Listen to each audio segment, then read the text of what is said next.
full. So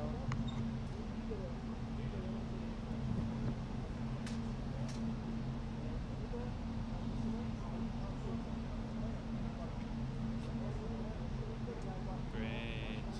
yeah, that's the last possibility. In all the other holes, it will fall. So Mm-hmm. it's Okay, gonna be that. how much storage I have? Yeah. Ja, 20 Gigabyte können wir füllen. Wow.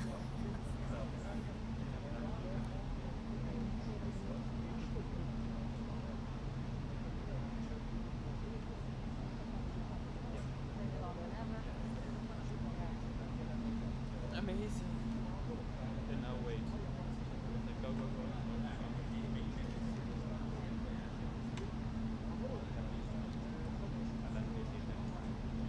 Hmm? Yeah.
açıklama. İşte Putin dürüst değil açıklaması. Putin net masaya gelmedi. Dürüstçe masaya gelmedi açıklaması. Ve çok büyük yaptırımlar açıklayacağız. Şu ana kadar Rusya'ya açıklamış olduğumuz en büyük yaptırımlardan biri demesi. Bununla birlikte Donald Trump'ın biraz önce verdiği son dakika açıklaması Wall Street Journal demişti ki Ukrayna'ya Storm Shadow füzeleriyle Rusya'nın denediklerini bulma izni yeniden verildi açıklamasına. Bu haber fake news'dur, gerçek değildir. Bizim hiçbir alakamız yok bu füzelerin fırlatılmasıyla ya da bu füzelerle demişti.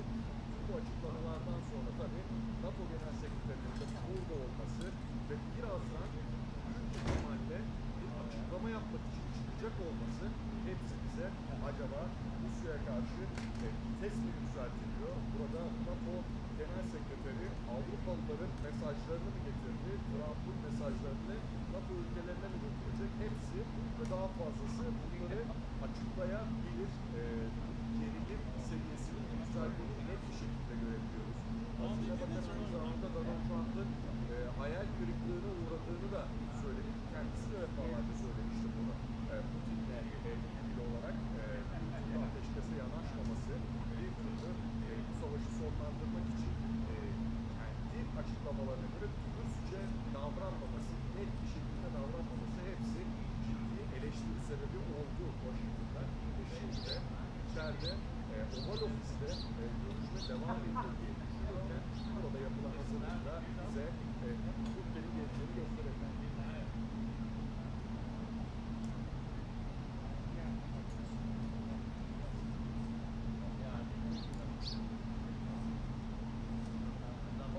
Bakmam lazım tabii şu an.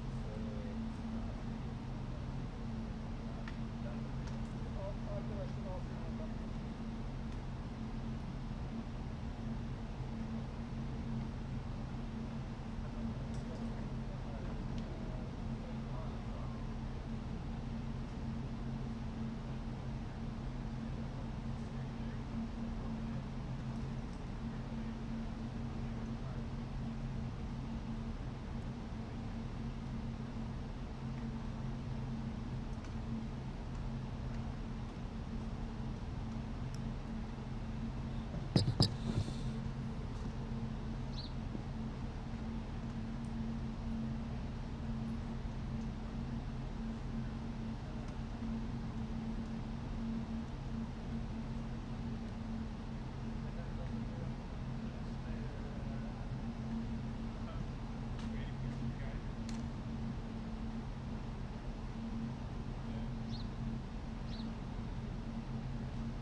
the pressing the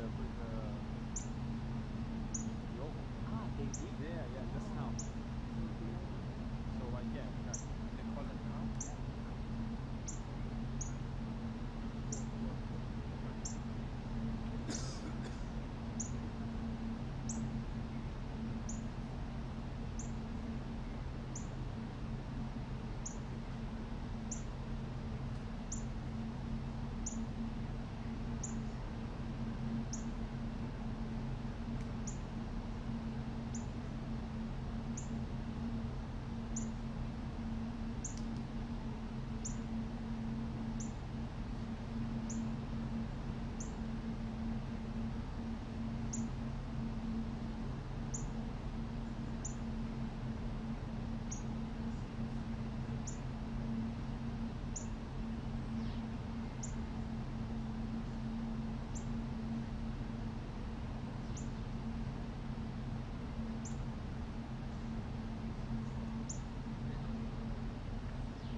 because it's been a while. I'm going to reset. I want to check this audio again.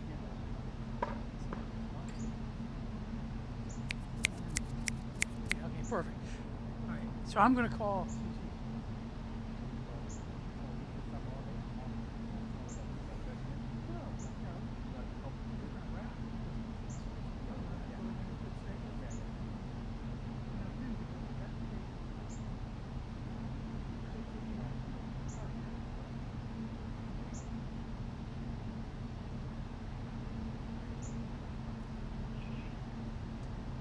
Yeah, greetings from the White House. We have stakeout,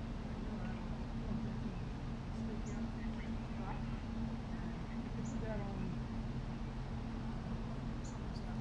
White House too. Can you see me now in front of the camera? All right, perfect. So what? Yeah, so only one. That's right. We're going to power down. This is going to happen 5:30 or 6, but where would White House want to that's where it is. Right, 30. Perfect. Thank you very much.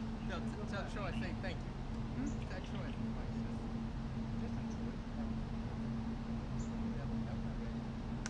Brian. I think that was Brian. Oh, it sounded like Troy.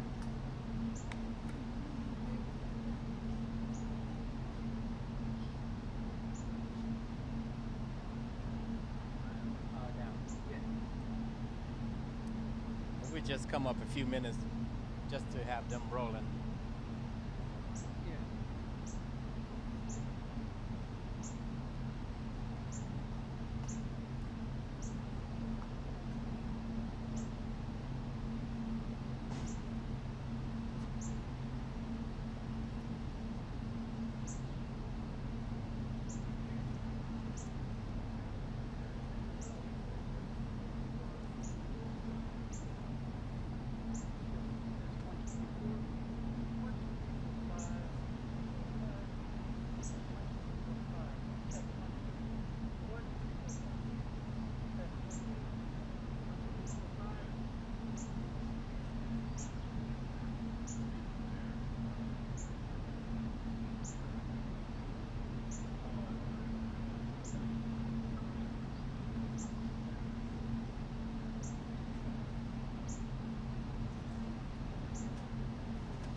get a tripod.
I'm wondering.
Is every time I speak with Vladimir, I have good conversations, and then they don't go anywhere. They just don't go anywhere. So in that sense, but no, look, he's fighting a war. He's in a war.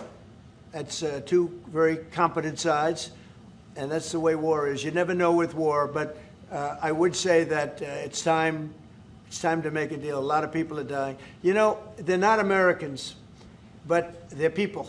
They're souls, and they're dying by the thousands, worst since World War II, and we really should stop it. And to your other question, Yes. Yeah, please. Sorry, to your other question, this has been consistent from this president when we first met again after your re-election in Mar-a-Lago in November. You said we have to stop the killing. This is close to your heart, and this is your vision. That's why this war needs to end. When it comes to tomahawks, whatever system, it's up to individual nations to decide whatever they want to supply to Ukraine. NATO doesn't take a position, but I can assure you this. When the president called me in July and said we want to again send weapons into Ukraine, paid for by our allies, the Canadians and the Europeans, that was an important moment. And that is now taking place, and the ambassador, myself, we're working hard at this. Already a couple of $1 billion of weaponry into Ukraine from the US, paid for by allies. So I'm not going to comment on about the tomahawks, but when it comes to the US and all the support for Ukraine, it is there and it is close to the president's heart, and I know this. I will say this, and you know, Mark can say it better than anybody. The European nations and Canada have really pulled together, and it's beyond even that. I mean, it's really beyond that. I was with the Australians and New Zealanders, Japan, I mean, they all if you want to really add them up, we could really add them up. But NATO, basically, European and Canada and a lot of other nations, they've really band together. They are not happy about what's happening with Russia and Ukraine. They're not happy at all. Neither am I. Mr. President. Jeff? Sir, just changing this topic slightly, I see you've got the model of the White House and the ballroom. Many people were surprised the entire East Wing is being demolished, because you had said initially that the ballroom would just touch or would not well, touch certain it. areas What are being happened? certain areas are being left. We determined that after really a tremendous amount of study with some of the best architects in the world, we determined that really knocking it down, trying to use a little section. You know, the East Wing was not much. There was not much left from the original. It was over the course of 100 years, it was changed. The columns were removed, and it was a much different building. Then a story was added on in 1948, 1949. There was a story added on, which was not particularly nice. And the building was very, very much changed from what it was originally. It was never thought of as being much. It was a very small building. And rather than allowing that to hurt a very expensive, beautiful building that, frankly, they've been after for years. You have that. I brought these along so people could see, but it's, you know, there's a relative, nobody's actually seen anything quite like it. I think it'll be one of the great ballrooms anywhere in the world. It's about $300 million. It's set to do many, many things, including meetings of foreign leaders, including the honoring of foreign leaders. You can see this. This is a plan. If it's got tables so that you honor a foreign leader, we have a proper space. Right now, we have a space that with tables holds about 79 people.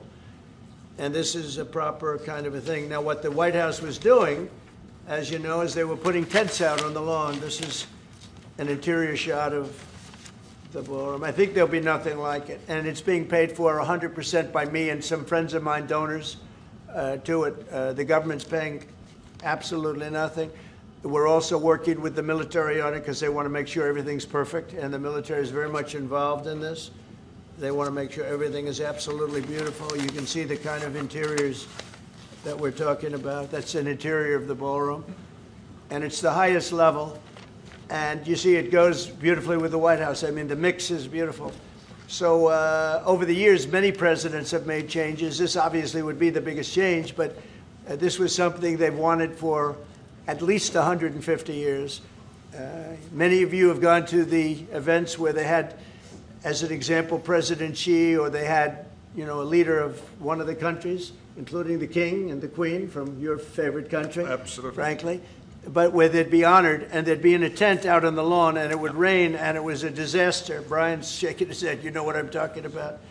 And so I thought I'd bring this out because this is going to be probably the finest ballroom ever built, and we're doing it no cost to the country. It's being put, the money is being put in by me and donors, very great patriots actually, and the spirit on the building of it is amazing. We are using little sections of footings and various other things, but that's sort of irrelevant. In order to do it properly, we had to take down the existing structure. The way it was shown, it looked like we were touching the White House. We don't touch the White House. That's a bridge, a glass bridge, going from the White House to the ballroom. Then you get into the lobby of the ballroom, and then you go into the magnificent, the main room.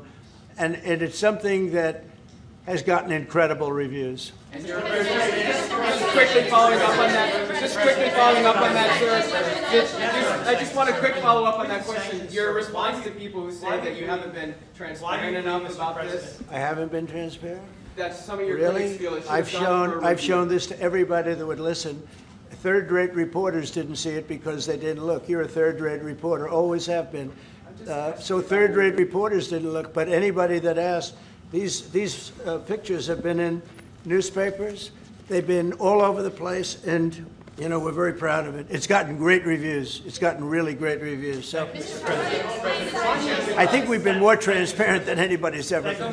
Why do you believe, Mr. President, that the sanctions that you're announcing today will push Putin to the negotiating? Well, I don't know that they will. I think that they'll certainly have an impact. They're massive sanctions. It's sanctions on oil. The two biggest oil companies, among the biggest in the world, but they're Russian. They do a lot of oil. And hopefully it'll push, hopefully he'll become reasonable, and hopefully Zelensky will be reasonable too. You know, it takes two to tango, as they say, and we're going to find out. They hate each other. These two people hate each other. You know that better than anybody, and it makes it more difficult than it should be. This should be easier to do, but the level of hatred between Zelensky and Putin is very substantial. Could I add one thing? What the president is doing today with these sanctions is putting more pressure, of course, on both parties, in this case on Russia. It's all about changing the calculus, making sure that Putin understands that the president's vision this weekend of having a ceasefire, stop where they are, as you literally said, that this has to be step one now. And for him to really accept that vision and to come to the table. And then you have to put pressure, and this is exactly what he did today. Along with Europe. I mean, Europe, look, they've actually become friends of mine. I think yes. All of them. No. We have a very close relationship, and they want to see it end too. They really want to see it end. But I can say they're totally committed. If this went on for 10 more years, Europe is behind them. They just can't let that happen. You can't let what's been going on. Now, it should have never happened. It would have never happened if I were president. But it did happen. I inherited. This was Biden, a man who was, without question, you take a look at the new walkway, the presidential walk of fame, we call it. Biden is the worst president we've ever had, if he was even a president. The people that surrounded that desk made those decisions. But this should have never happened. It wouldn't have happened. But it did happen. I inherited it. We're going to get it ended, hopefully soon. Yes, please. You had a Truth Social post earlier this afternoon talking about a Wall Street Journal report as a fake story. Yeah, it fake. Sort of Wall Street Journal is fake. So less fake on financial than it is on gossip. Can you just confirm that my understanding of what's happening is accurate? As I understand it, that story framed it like we had just lifted the U.S. a restriction on intelligence. No, it said that I gave Ukraine permission to shoot missiles deep into Russia. I didn't do that.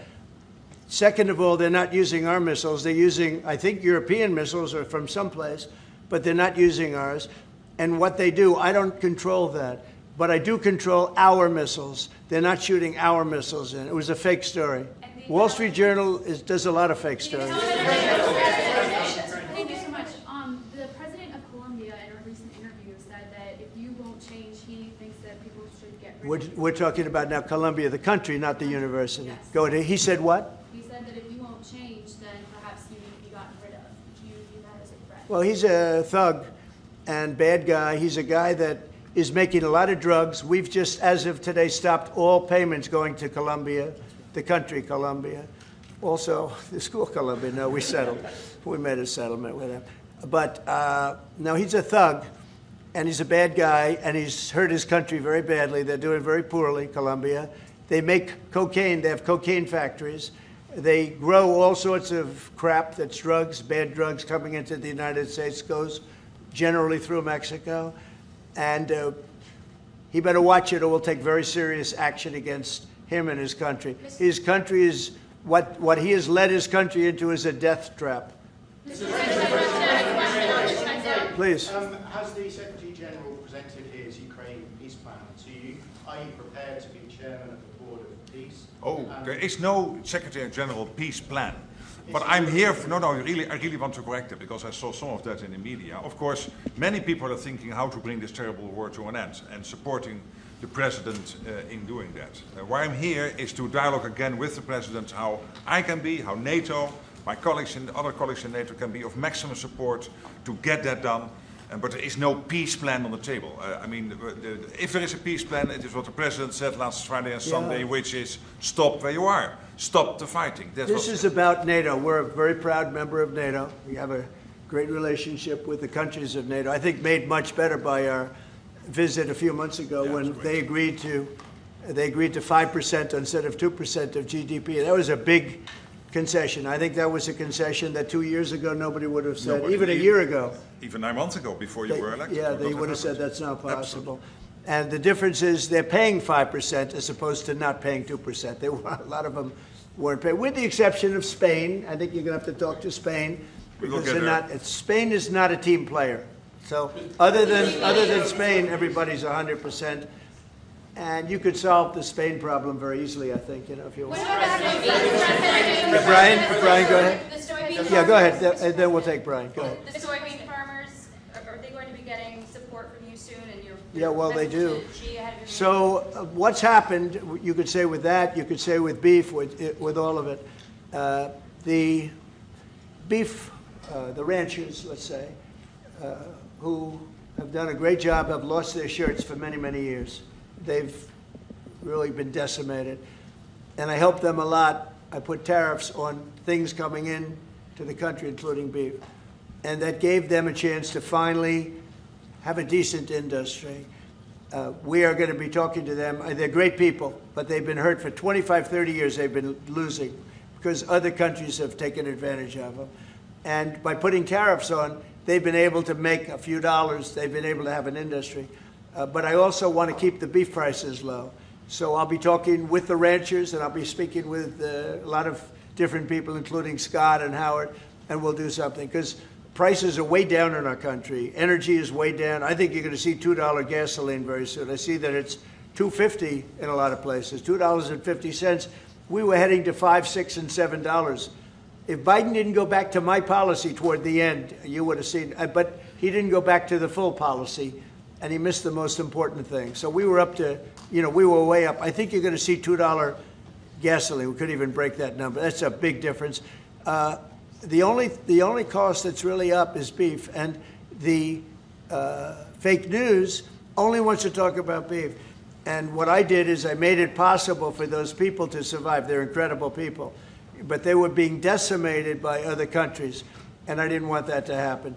So prices are way down, groceries are down, everything's down, energy's way down. Even interest rates with a bad chairman of the Fed, he's terrible, he's a fool. But even interest rates are down. So our country has never done better. We're going to take in, I think, $21 trillion this year. No country has ever taken in more than 3. And we're going to take in $21 trillion of investments because of the tariffs. If we didn't have tariffs, we would be a mess. We would be a national security problem, and we've done a job. So I'm very happy about that. We're going to do something very quickly and easily on beef to get it down. The ranchers understand that. They're so happy for what I've done. I saved them. I don't think you'd have any beef in this country if I didn't do that. So we're very proud of that. Yeah, Brian. Yes, sir.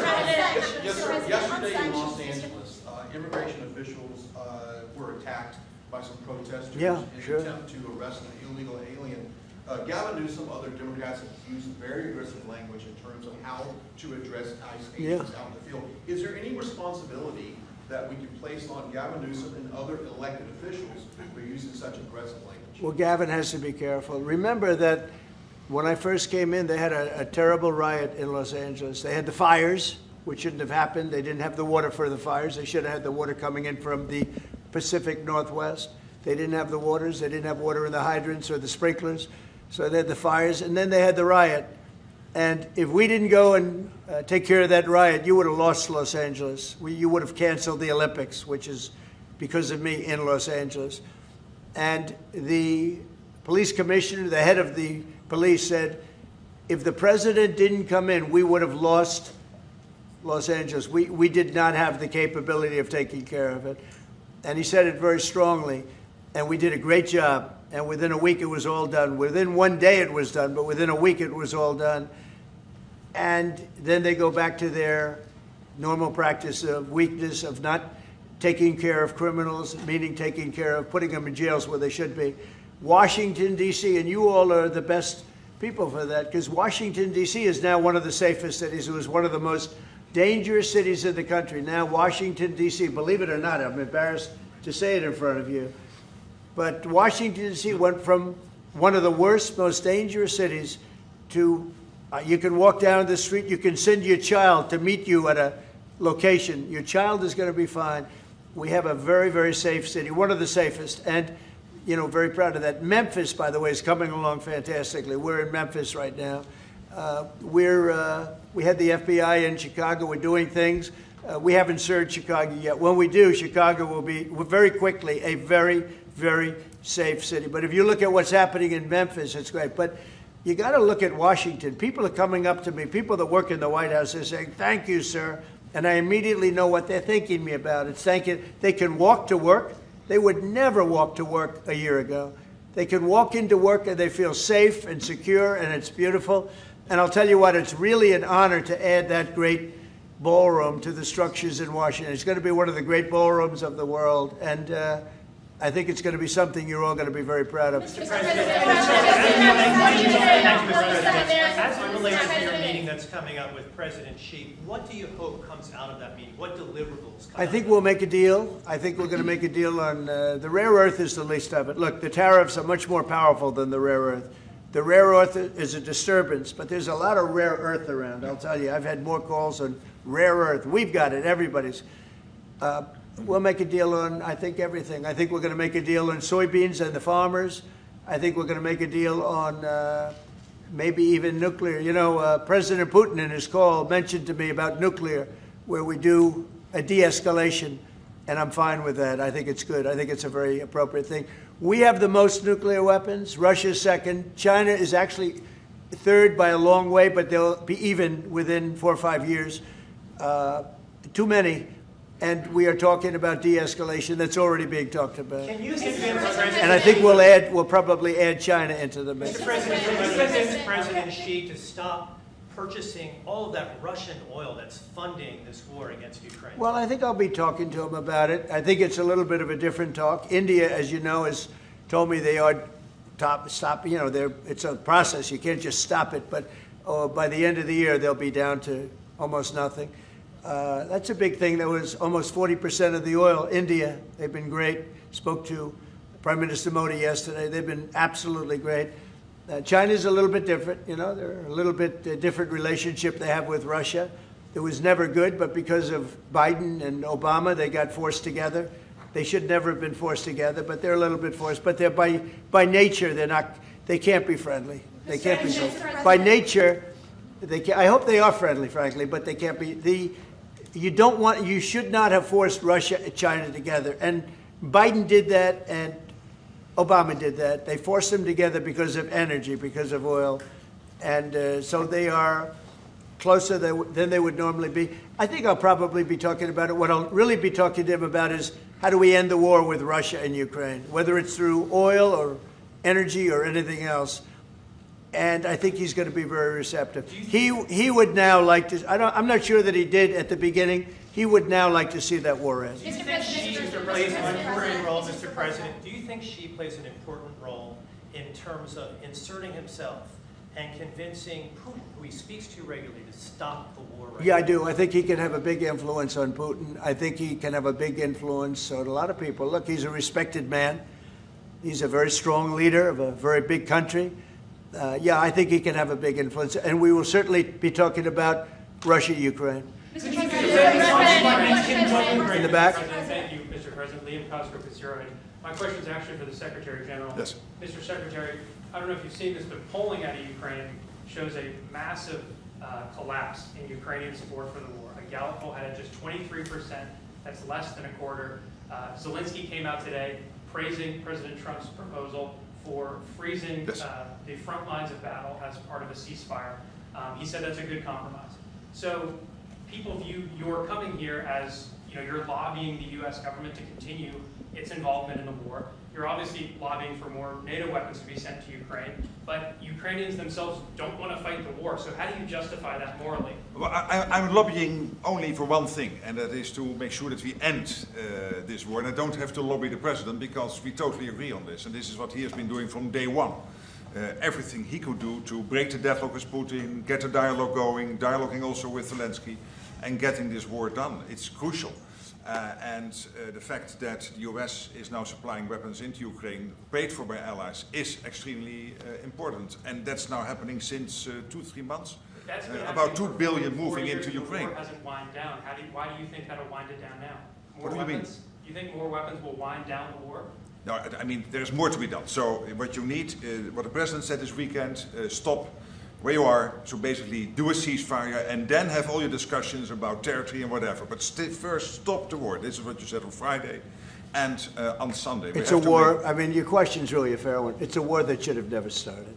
And you know how I feel about it. But it's a war that should have never started. And we're not selling any weapons to Ukraine. We're selling them to NATO. Yeah. Which is different from before. With Biden, he just gave $350 billion worth of weapons and cash right into Ukraine, and that was so foolish. But we sell them to NATO, and in theory, you can do what you want with them. It doesn't have to be Ukraine, but probably it is mostly. No, what nations are doing now is buying from this program and making sure that the supplies into Ukraine, so Europeans and Canadians. And for example, these are interceptors for the Patriot systems, crucial to protect the cities. Today, again, a Russian attack has killed children, at least seriously wounded children in a kindergarten in Ukraine. So we need to make sure that the air defense systems are in place, and we need the US systems to do that, and the Europeans are paying for that. And this is exactly the type of actions we needed, and the President is doing that, and trying everything to get this war to an end, starting with the ceasefire. Do you still believe that Putin wants to take all of Ukraine? I always felt that way. I always felt he wanted to. When I was in my first term, I was with, I was very close to him, relatively speaking. It was harder because of the Russia hoax. But I would talk to President Putin about Ukraine, and it was the apple of his eye. I'd say it was the apple of his eye. But it would have never happened. He knew the consequences were too great. When we had a rigged election and all of a sudden I wasn't there, he said, wow. I think he looked at Afghanistan, how horribly that was handled, so stupidly.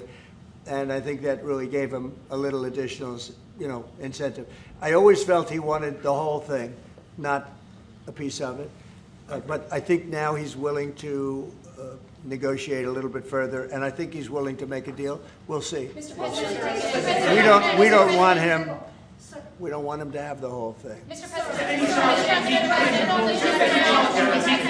Go ahead, please. Thank you, Mr. President. You have this big terrorist case before the Supreme Court. It's November the 5th. Yeah. You suggested that you might actually show up to the Supreme Court. Yeah, I'd like to. I think it's one of the most important decisions we'll ever have from the Supreme Court. With tariffs, we're a strong, sound country. We're a nationally secure and internationally secure country. We're a very rich country. Without tariffs, it's a slog for this country, a big slog. I think it's one of the most important decisions in the history of the Supreme Court. And I might go there. I really believe I have an obligation to go there. We are doing so well as a country right now because of tariffs. And you have to understand, tariffs have been used against us for many years, decades. And just slowly but surely hurting our country so badly. That's why we owe $37 trillion. We owe that because other countries have taken advantage of us over many, many decades, And now we're a rich country. Wars, of the 8, 5 of them, maybe even 6 of them, are because of tariffs. the threat of tariffs on these nations, if you want to fight, that's okay. India and Pakistan, if you want to fight, that's okay. But you're going to pay tariffs, and they're going to be very substantial. And we're in the midst of a trade deal. And they said, we don't want to do that. 2 days later, they call up, and they're not going to fight anymore. They have peace.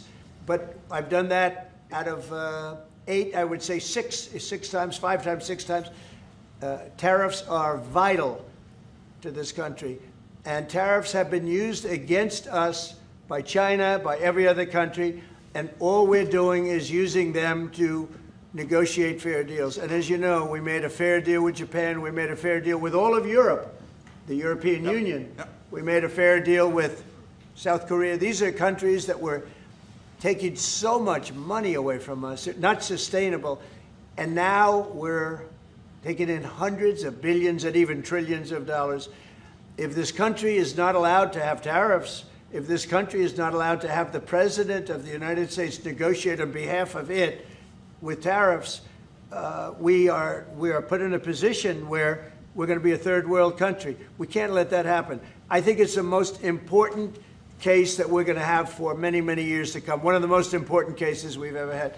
With tariffs, we're a rich, secure country.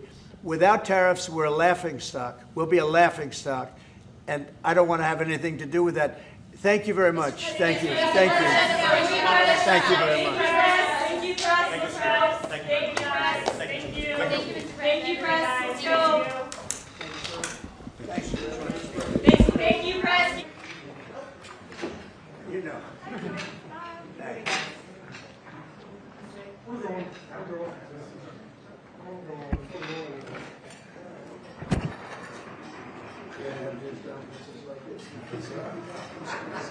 Every day.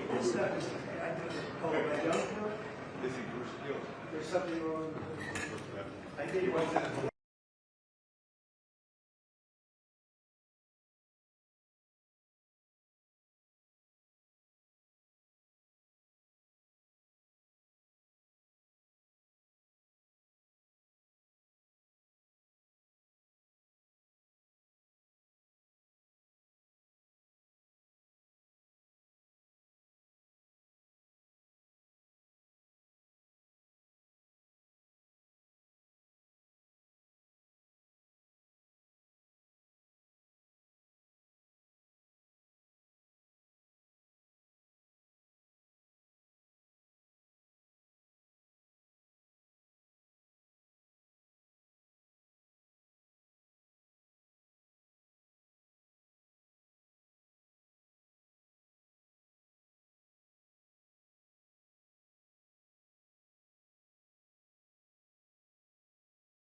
I would just bring him to stake it. He'll come. What'd you say? He's just gonna come. Yeah, but All of the. easier goes over there. If you move now, like. He's doing a hit with y'all, right? It's a circle Is he doing a hit with CNN right now? Yeah, but Okay. he's already started. I could check on it.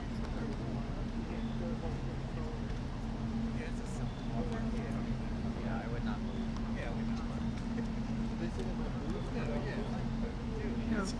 That would be a good big move.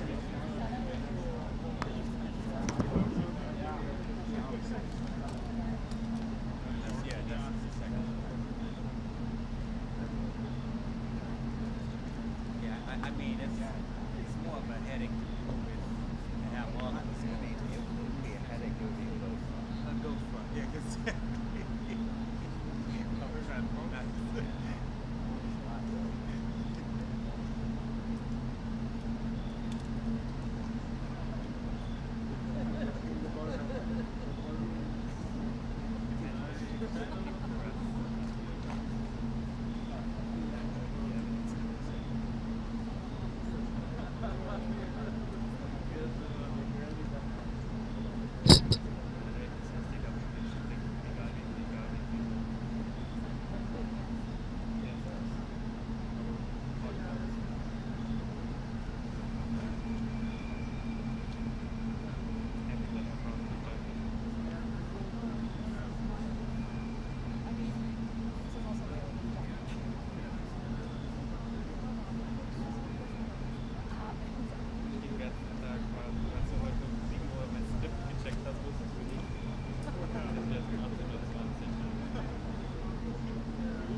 Oh, sure. Okay. Oh, okay. It's fun to mess with.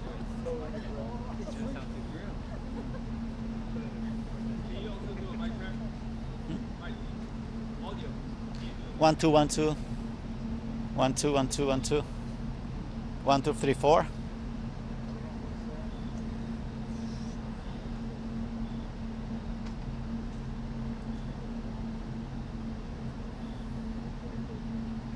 Are you good?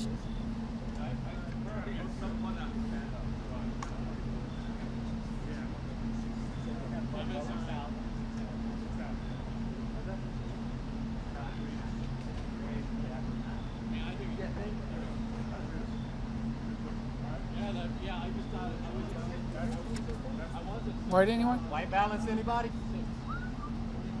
Bonus. Bonus white balance. No extra charge. Check 1 2 3 4. 1 2 3 4 5 6 7 8 9 10. Very good.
Facilito entrar ahí. La audiencia de gallego, catalán, gallego y español.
Good.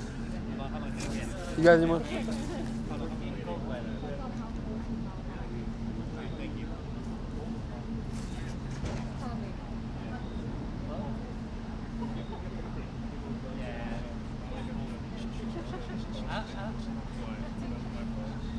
I'll be moving with the winter. So winter time in Europe, summertime in Europe, like Latin America.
What's that?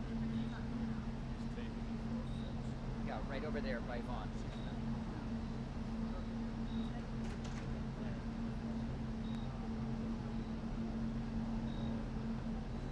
To his right. Yeah, right there.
That's 1, 2, 3, 4, 5, 6, 7.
Good evening. We have a plane to catch, so I cannot be too long, and you have already, I think most of you were in the Oval Office, but I can only tell you that I had a tremendously good meeting with President Trump. I mean, the leadership he is providing when it comes to NATO, the summit in The Hague, the 5%, the fact that since Eisenhower we never were able to equalize spending between what the Europeans and the Canadians are spending, what the US is spending, that at that summit we agreed on this famous 5%, including 3.5% on core defense spending, is now equalizing what the Canadians and the Europeans are paying into NATO and the collective NATO effort to what the US is doing. So that was a big foreign policy success of President Trump. Europe is stepping up also in other domains, including when it comes to buying weapons from the US to be delivered into Ukraine, very important for the war effort. And today we particularly focus on how can we end the war. What can I do, what can NATO do to support President Trump's vision of ending this war, ending the killing in Ukraine, including what we can do to make sure that Putin accepts the president's view that the two parties should stop where they are. As he said on Friday and on Sunday, I totally support him, and we will see how we can do that. That you could do something with Spain, the only country that doesn't pay 5%. Now with Spain, I had many talks with the president of the government, Prime Minister Sanchez. We know each other very well. Spain has committed to deliver the capability targets. They are saying we can do it on a percentage lower than 3.5. I said, you cannot, and we will pretty soon find out who is right. Has the White House told you about specific security guarantees for Ukraine as part of the ceasefire? Well, obviously we have discussed a lot of things, and I cannot go into all the details because a lot of that is in the confidence of that conversation.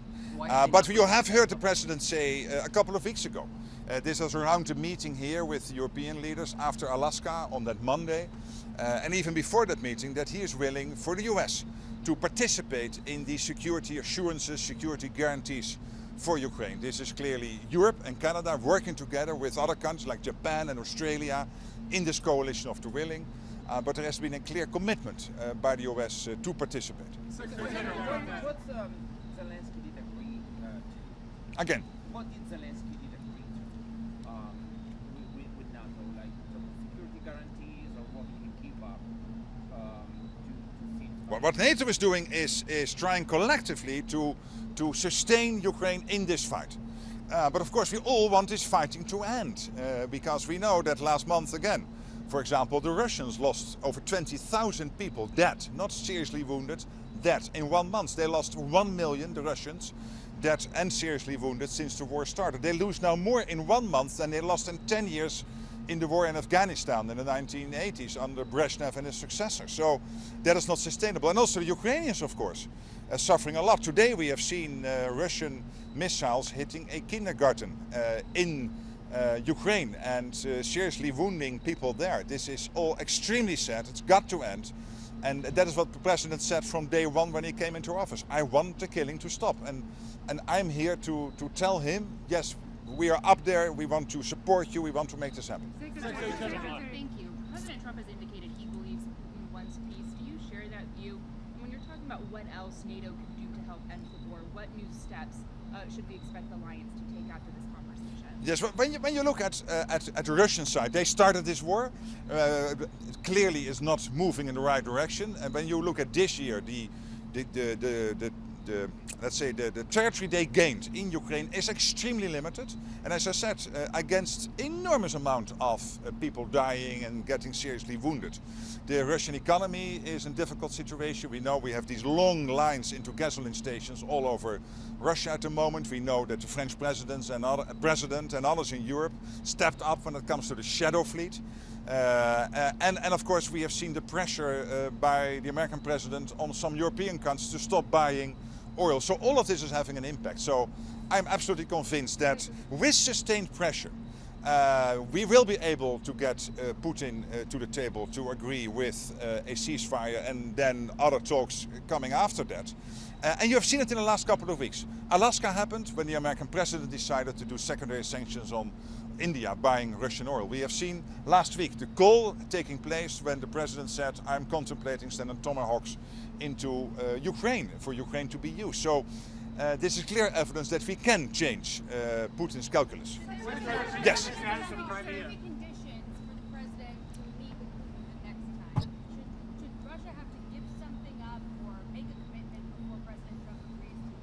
Well, I think it was clear from what he said today that he feels at the moment, and I'm not going into the conversation we had because that of course is confidential, but you have heard him say, I think it was yesterday when you were there in, I think in the Oval Office in another setting, and also tonight when I had the honor of visiting, that he feels they are not at a place yet where a meeting would be successful. So. And clearly he was stating this weekend, I want the war to end, I want a ceasefire, I want the killing to stop. So his position here, and I completely support this, is, as he said, stop where you are. So as both to the Ukrainians as well to the Russians. Final question, because I have to catch the plane. Two, no, please one, we have to run. discussion with Russia. What is NATO's stance position on potential nuclear policy shifts from the US? Would it affect alliance? Well, this is really up to America, to the United States. So, as you know, the nuclear umbrella is the ultimate guarantor of European and American safety. And I think the American president engaging with other countries and seeing what can you do to de-escalate any tensions when it comes to nuclear is always applaudable and commendable, but I should not comment because it's not for NATO. This is really the US in bilateral relations with, in this case, I understand, the Russians and China. Final question, and then I really have to go. Are you not concerned that every time Vladimir Putin speaks to President Trump appears then to go to his position, that there is flip-flopping by the US president, and that we could be talking in a week from now and things will have gone back, he'll have gone back to the Russian camp? Well, I don't buy that, and I don't agree with that. Right. Because here's the case: you guys live in the most powerful country in the world, but most powerful military. You have a president who, when I visited him first in Mar-a-Lago last year in November, when he still had to be inaugurated, but after he won the election, said, "Mark, I want the killing to end. I want the meat grinder to stop. I want no more people lost." This is extremely close to his heart. And then, given his powerful position and his vision on this, he's the only one who can sit down with Putin and get him to change his calculus and give him a bit of bandwidth to do that. I mean, that is in his remit, and he is doing it in a way I completely support. I really have to go. See you next time. At the UN, he said. Yeah, we have to go. Thank you. Bye bye. At the UN, he said.